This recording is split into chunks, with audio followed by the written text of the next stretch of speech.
జీ5 app download చేసుకుని పూర్తి ఎపిసోడ్లని ఉచితంగా చూడండి. ఇప్పుడు ఇంటి కోడలు చేసిన పొంగలి దేవుడికి పెట్టాలి అనుకున్నాం. ఇప్పుడు తన చేతులతో చేసిందే దేవుడికి పెట్టాం. అంటే కోడలు అనిపించుకోవాలనుకున్న తన కోరిక తీరిపోయినట్టే కదా.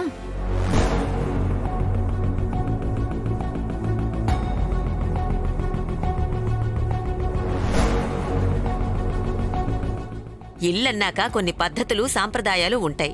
ఈ ఇంటి కోడళ్లు చేయాల్సిన పనిని నువ్వెందుకు చేశావు? ఎంత చెప్పినా అర్థం చేసుకోవా? అర్థం చేసుకునేదే అయితే గబ్బిలంలా ఈ ఇంటిని పట్టుకుని వేలాడదు బామ్మగారు.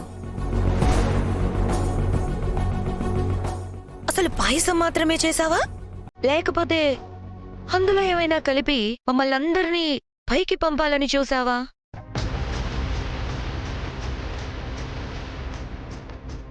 అసలే వంశానికి శాపం, ఈ తరంలోనే అంతం అంటున్నారు. అంటే ఆ అంతం ఈ రూపంలో వచ్చిందేమో. మనకి మనశ్శాంతి లేకుండా చేసి ప్రాణాలు తీయాలని చూస్తుందేమో. అసలే పొంగలి రుచి కూడా వేరేలా ఉంది. ఏదో కలిపే ఉంటుంది. చెప్పవే, ఏం కలిపావు పొంగల్లో? చెప్పవే, ఏం కలిపావు పొంగల్లో? ఏం కలిపావు?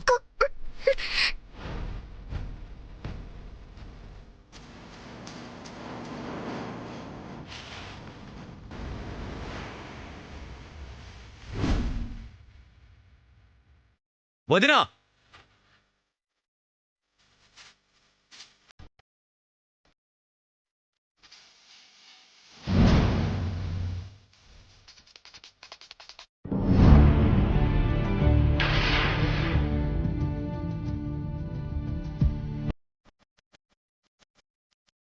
వదినా,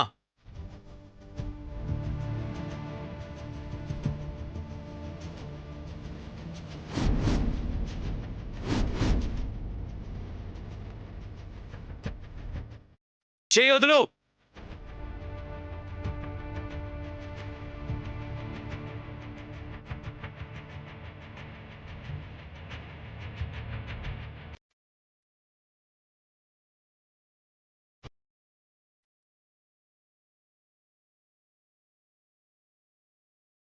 అసలేం చేసిందని మీరందరూ కలిసి తన మీద విరుచుకుపడుతున్నారు? నా మీద అరవడం కాదు దేవాంశ్. నీ అలసు చూసుకొని ఇది ఎంతకి తెగిస్తుందో అది తెలుసుకో. అసలేం జరిగింది? నేను చెప్తానాగమ్మా.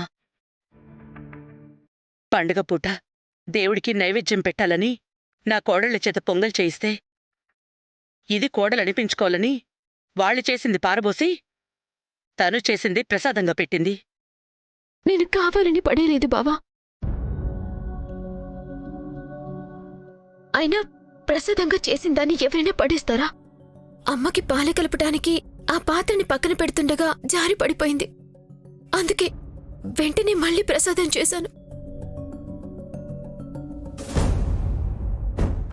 ఏ ముహూర్తాన వైదేహి రూపంలో ఈ ఇంట్లో అడుగు పెట్టావో కానీ కథలు మాత్రం బాగానే చెప్తున్నావు. మావయ్య గారు, మీరేమో దేవుడి అనుగ్రహం కోసం పూజలు చేయాలి అంటున్నారు. కానీ ఇలాంటి వాళ్ళని ఇంట్లో ఉంచుకుంటే దేవుడు అనుగ్రహిస్తాడా?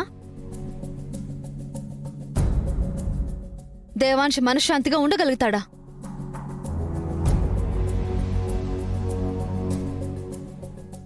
లేదు, నేను చెప్పేది నిజం. కావాలంటే బాలమని అడగండి. జీ5 యాప్ డౌన్లోడ్ చేసి అన్ని ఎపిసోడ్స్ పూర్తి ఉచితంగా చూడండి.